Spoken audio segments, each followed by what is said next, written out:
So hello everyone, Myrmonden here. We'll get my quick review here of Hakata Tonkotsu Ramens episode 9. I almost felt myself that was annoying in my reaction. I was like, I'm having a Monday. Yeah, because I just felt that it was so predictable. And I managed to just call out everything with it. So, objectively speaking though, it's really cliche. I mean, I kind of liked the episode. I think it was entertaining. I don't think it was bad. But if you look at me, you look at my reaction and even how annoying I am, I am managing to literally call out everything that's gonna happen. I'm like, oh, he sold himself voluntarily. Oh, they're gonna fight later to death in like a one-on-one battle, absolutely. Before he was, I was like, it's gonna be a moment. But then, oh, he's gonna be the guy in the opening because of the scar and the red hair. I was like, yeah, obviously, Lin-chan's gonna make the scar.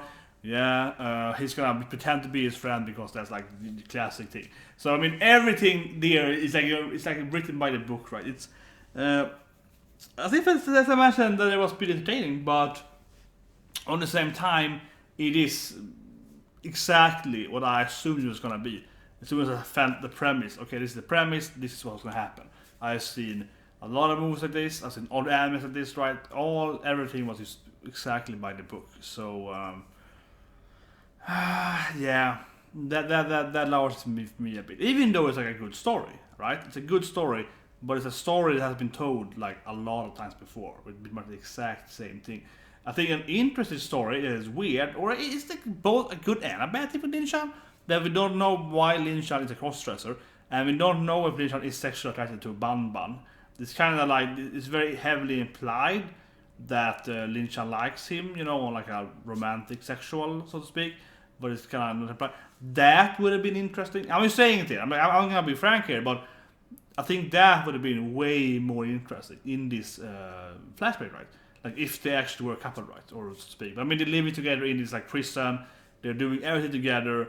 So if they had, you know, like a romance, maybe not necessarily a romance. Maybe he could, not necessarily, right? Like if they just had sex with each other, because like whatever else can we do? We're living in this prison together, and that is when Lin-chan was like, oh yeah, I like men, you know, So when Lin-chan later left prison, you know, he got into the whole, you know, being a crossdresser or potentially, you know, do a sex change or whatever. Right? Yeah, like that was something he or she then wanted to do later after you get out of prison. Then it's like, yeah, I'm gonna do a sex change now, something like that. I think that could have been an underlying story there to be told. Yeah, but no, but seriously, that would be like a perfect thing there, right? I mean, that also in a way is kind of cliche that you have sex in prison and so on, but it could be like a romantic thing, right? It could be romantic. It doesn't have to be like, oh, Lin-chan got, you know, the classic, like dropping the soap, the soap in the shower and getting, like that didn't have to happen at all, right? Because they are good friends, and of course it's gonna be the betrayal as I predicted. But if it was the classic, okay, it's betrayal and blah blah blah. That with romance, like they're falling in love with each other, or maybe Lin-chan is like, you know, oh, actually, you know, I don't care about your gender, I want to be with you, and so on. And of course, the other guy, he's like, perfect for my evil plan. He wants to betray Lin-chan anyway, right? So he's like, yeah, perfect. I'm gonna screw you because then you trust me more and so on, whatever, right? And then when Feilan betrays Lin-chan. Then it's gonna be even more. I thought you loved me, and it will make that scene even worse. Even though it's kind of like they're kind of like brothers, so it's still like, oh, we were like siblings. How can you betray me? So it's still very, you know, very emotional. But I think that could have been added as well in there, and that would have made it a little different than. Yeah, because this story, as I mentioned, has been told a lot of other times. Like, it has been told so many times before. And some people say, give me an example. I was like, well, Black Clover. Like, I'm just, okay, spoiler here, but like, yeah, like Black Clover, the anime, for example, that's the recent thing I saw that. You know, we had the exact same story there, one character. Obviously, there was character, but yeah, like, not exactly same, but pretty much, right? It's the battle royale, fight each other. It always ends with, like, okay, these two are best friends or lovers or whatever, let's fight it out, yeah. So, but I think that could have been. And I remember I saw a movie about a girl that gets kidnapped and then forcing him to become an assassin. Exactly pretty much like this setting here is. And that also ended with him having to be in a cage and she had to fight like one of her sisters and she had group. Like her, yeah, they picked out. They said they lived together as like a, I was a sorority, but kind of like a sorority, right? Then after, when they were like finished with the training, they took 2 girls each, right, and said, you two, who's the best friend? Okay, then they have to kill the best friend. And then the movie is about her being an assassin that usually used seduced men, and that she killed them in bed usually, and then she was some kind of anyway, it's like a Chinese kind of very dark Chinese kung fu thriller movie that was maybe like 10 years ago or so. I can't remember his name, but I mean that comes to my mind with this episode here, because it was very, very similar. It's like, okay, we take these kids here from poor people. This also was in China, and Lin-Chan is for Chinese right there. In China, takes them there to some random hidden fortress, trains them, they live together with other people, and then they kill the most important friend they have in that place. That's gonna like mind twist them, and then send them out to be a murderer, hitman outside, right? So it pretty much the exact same premise. That also helped me predicting it. Yeah, but I mean, yeah, that's the premise. Except that her friend didn't betray her in that movie. They both got forced into that thing to kill each other, and they weren't actually betraying each other. And here the only difference was, yeah, he was a traitor, but I kind of called it. I was like, he's gonna betray him. He's too nice to him. Yeah, he's too nice to him. So I mean, I honestly have no idea what that movie is called, but that movie comes to my mind because it's pretty much the exact same storyline, except the traitor thing. Everything else is exactly the same, pretty much, like almost like scene by scene, almost, honestly. Like taking it from a poor family and so on, yeah, selling like someone like, I think it's like I think she's like sold by her mom or something like that. So it's like the either that or she gets kidnapped, but it's absurdly similar. So anyway, so I think, as I mentioned, them being lovers could have been something giving it a little different feeling to it, and also again them making the whole betrayal scene more impactful.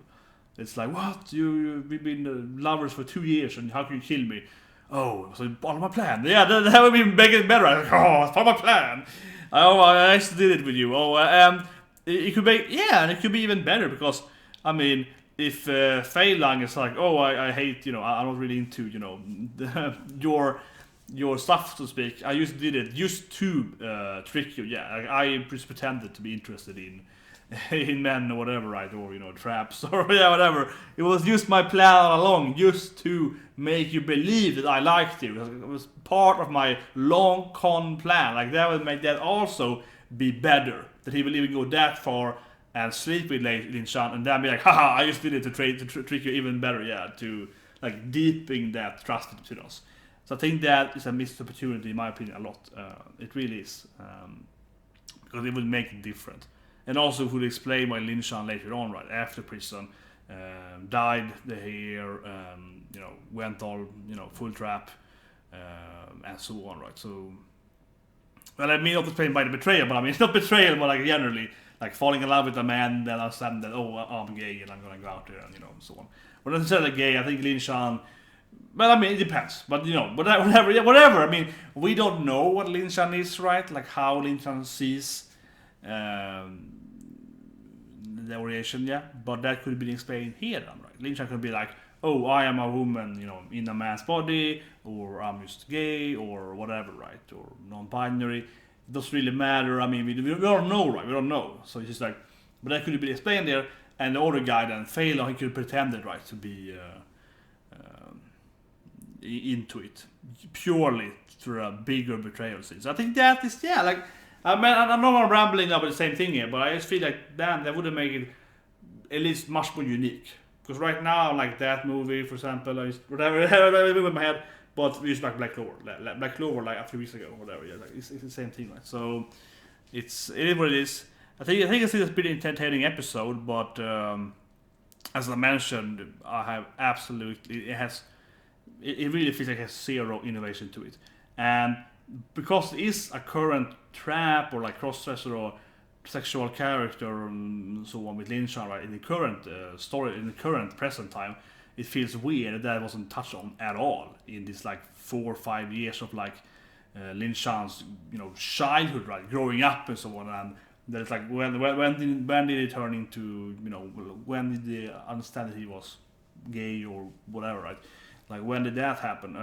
It feels weird that wasn't even touched upon, especially because you are in prison. I mean, yes, it's kind of like, well, they're in prison, of course you're gonna get, as I mentioned, the soap thing and so on, But it's a little weird, like that wasn't touched upon at all. That he's like stuck in prison, and after prison he's, you know, yeah, I think he's kind of, you know, a woman stuck in a man's body, kind of fit into it, right? I mean, he or she likes to be, yeah. So I said she. It's kind of the feeling I get from Lin-Chan. But anyway, yeah, so she then would, you know, answer, oh, I'm a woman, I like being a woman, and I like men, and I'm living with this guy, and I actually love him, or whatever, and so on. And I fall in love with my roommate here in prison, and so on. That would have been so much better storyline. I say it again, it really would have been. I mean, it's like, man. And also could touch upon it generally, like how she then learned that she was a woman, and so on, whatever, right? Or, I don't mean learned like, you know, oh, she got, you know, hammered, and I was like, oh yeah, it happened to her. More like, you know, as I mentioned, but it depends. I mean, it depends on how the author want to tell it, but it could be forceful, right? And not saying that, you know, oh, she's sex shamed because it's forced to her. I mean, more likely it could have been like, you know, yeah, we did this thing, and, you know, I liked it, or it could be more like just generally a romantic thing happening over the years together in prison, right? It could be like, oh, I like this guy, and so on, which would make it even better, in my opinion, if you use like a slow romance thing there, because then his portrayal will be way worse, right? So I don't get it, but that wasn't touched upon at all. Generally though, I'm guessing that the whole Chinese thing there, like Bamba's ex or whatever she is, she killed, that was called the Weifu, something like that, yeah, they are probably connected, right? The one she killed to the whole fortress and so on. And also kind of connected to the whole sister of Lin-Chan and so on. It's good also the end flashback, so the flashback didn't happen of his sister. She's already dead. So at first I was like, what, now flashback? The sister's already dead, yeah, but it happened all about the brother, right? Yeah, and of course brother's going there. And he knows that Lin-Chan is living in Hakata for some reason. And also he survived for some reason. Yeah. And actually one thing though I rather would see with this flashback is, how did Lin-Chan get out of the system? Maybe next week will be about that. How did Lin-Chan stop being a hitman for this the Chinese, right? Or because when he's in Hakata, Lin-Chan is just doing stuff to get money to buy Mei, what her name is, Mei, or yeah, whatever her name is, sister. So that's special. But anyway, yeah, I hope you like. Yeah, I can read the review, but I just feel the thing that the story has been done to death, and I just feel like, man, this could be like a good time to explain, you know, some kind of romance that, and also would make the whole generally better. And then next when he gets there, Leifei, when he gets there, it's gonna be more like, you betrayed me, you thought you loved me, and that's even gonna make it better. Well, it probably was said anyway, because he's like, you were my brother, you loved me as a brother, and then it's probably gonna be like that anyway. So, well, hopefully they're gonna be like the SG couple. I'm just saying, yeah, but I just feel that would make so much more sense too. I mean, the anime has people getting killed all the time, constantly. It's not like a Shane, it's the same anime, it's not a shonen anime. It's clearly, you know, a mature, you know, sexual themes, and I mean, she killed, yeah, like Bamban's ex, I suppose she is, ex-wife, something like that. I mean, she killed the Chinese mafia leader, right, by sleeping with him and then killing him when he was, you know, poisoning him during sex, yeah. And I mean, sure, they didn't show the sex scene, they showed it at the beginning of the sex scene, but, you know, this anime is not afraid of using like sexual storylines and so on. So that to me surprised me a lot, that there was some kind of sexual undertone there in the prison. But yeah, anyway, hope you liked this review, and I'll see you guys next week.